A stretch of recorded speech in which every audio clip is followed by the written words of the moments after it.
So, are you thinking about taking your PWC to the Bahamas? It's a great trip, but what we're about to talk about today might make you think twice about that.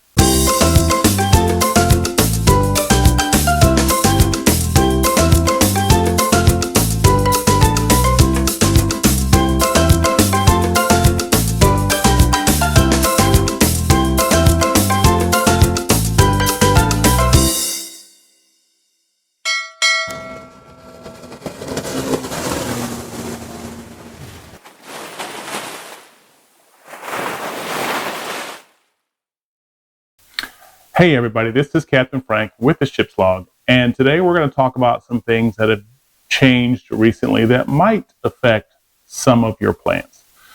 If you've watched my channel for a while, you probably remember that a few years ago, a group of us took our PWCs and we went to the Bahamas.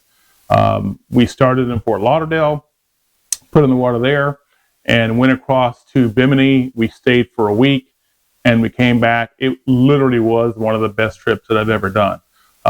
We had a great group of people. We had lots of fun, bragging rights to be able to say you took your ski across the ocean to another country, all that kind of stuff. If you haven't seen any of those videos, I'll put a link to the first one up here. So if you want to watch those, you can do that. As you can imagine, there was a lot of preparation that went into doing that trip. We actually started the planning process several months before we actually did it. We did the trip in June, and I believe we started planning January, February timeframe.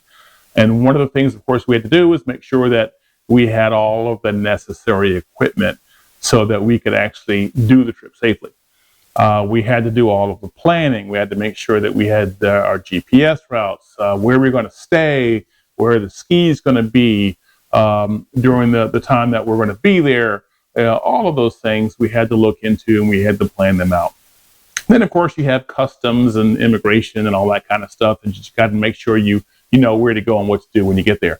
One of the things, and by the way, I did also create a video on the preparation for the trip, so I'll make sure I'll put a link to that as well. But one of the things that we had to do is we had to obtain a cruising permit.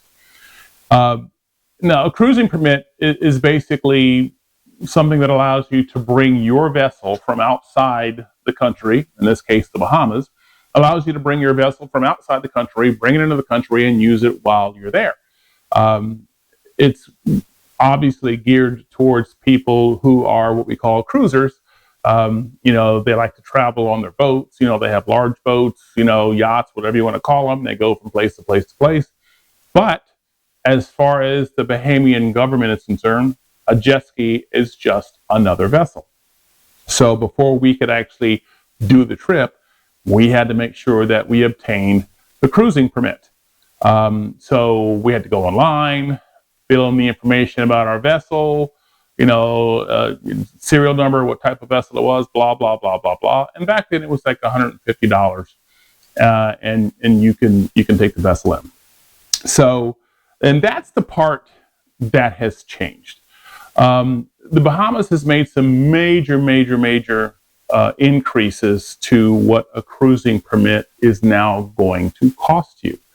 And it's getting to the point, or has gotten to the point, where it kind of has to make you think, is it worth doing it again? So let's take a look at these rates. Now, if you just actually go to any website, not any website, but if you go to Google and you Google, Bahamas cruising permit fees or something like that, you're bound to come up with the pricing structure. This pricing structure went in effect earlier this month, as of July 1st of 2025. There's a lot of places you can find them online. But we're going to be looking at a website that it's actually the Association of Bahamas Marinas. So that's the site we're looking at, which shows you what the cruising fees are now. Okay, so this is the Bahamas boating and fishing fee structures as of July 1st, 2025. As you can see, for vessels under 50 feet in length, it is now $500. Now, as far as you're concerned, a jet ski, is a vessel under 50 feet in length. So that's what it's now going to cost you to bring your jet ski, your PWC, into the Bahamas. Now, let me make this clear. This is not something that is aimed at people that have Yamaha, Sea-Doo, Kawasaki's. It's not aimed at people who are riding PWCs. The price structure is going up for everybody. So it doesn't matter what size vessel you have. As you see on here, if you got a vessel over 100 feet, that's $3,000. You know, but as far as they're concerned, your 10, 11 foot PWC is going to cost the same as somebody who has a 48-foot flybridge. Now, once you get that cruising permit, sure, it's good for 12 months. It allows you to come into the Bahamas twice within a 30-day period. So if you do go more than once a year, the cruising permit is good for that entire 12 months. So if you do, say, live in South Florida, where it's a lot easier for you to do that trip than it is for somebody like me, I live in Atlanta, maybe that's worth it. Call it something that one of your summer expenses because you go over there a lot, and that's great. But we're not done yet. That's just the beginning. But again, good for a year, and you can come in twice in a 30-day period.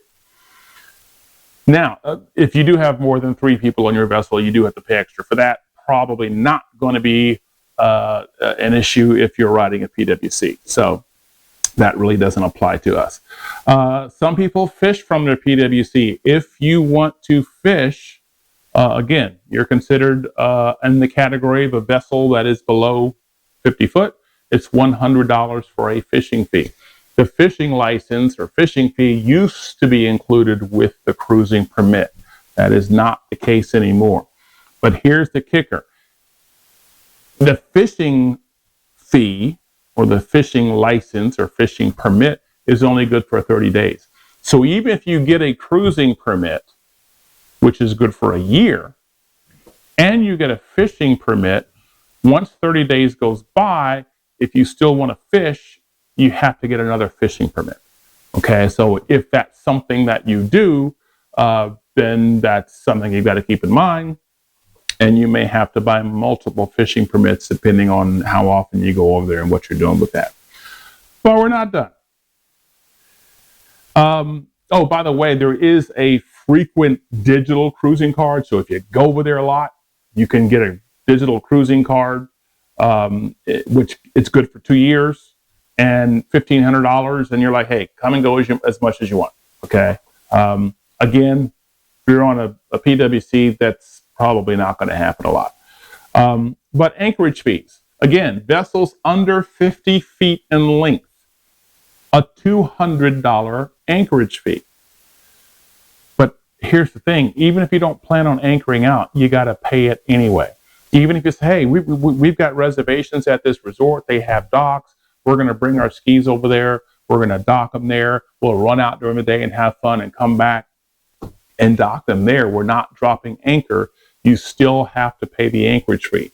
Their whole idea is, well, we're not going to have somebody follow you around to make sure that you don't anchor, so you just have to pay the fee. So now you're talking $500 for the cruising fee, another $200 for the anchoring fee, and if you do want to fish, that's another $100 for that. So, and there's other stuff here that affects other cruisers and boaters, but that doesn't affect people that are on a PWC. So that's pretty much all for the PWC users. So my question now becomes, is it worth it? A minimum of $700 just to take your ski over there and enjoy it for a few days, a week, whatever you want to do. If you want to fish, it's an extra $100, so maybe it's $800. Is it worth it? I don't know. I don't know if I would have paid that a couple of years ago when we did the trip. I'm glad I didn't have to consider it. A few of us were talking about maybe doing it again next year. I don't know now. that definitely has to make me pause and think about it. Because in addition to the other expenses that you already are having to deal with, making sure you have the right equipment. Obviously, if you're going over there, a place to stay, you're going to be buying food, you're going to be spending money, you're going to be buying gas, which is a lot more expensive than it is here in the U.S. And tacking on another $700 to that, I'm not really sure about that. What do y'all think? I would really like to hear in the comments below if you still feel it's worth it, or maybe you feel it's worth it to knock something off your bucket list. But if you've already done it, it's not worth it to go back and do it again. What are your thoughts? I would definitely be interested in hearing that. I know a lot of people have talked about doing this trip. I'm wondering if it's really going to change their mind. Again, I don't think it's aimed at people just on PWCs because the prices are going up for everybody. I think that I think we should have a category of our own, but they have obviously not done that. So there you go. But that being said, if you like the content on this channel, please like the video, first of all. But if you like the content on the channel, please go ahead and subscribe. That way you can see more of it when it does come out. Comment down below because I really would like to see what people think. And until then, or until next time, happy riding.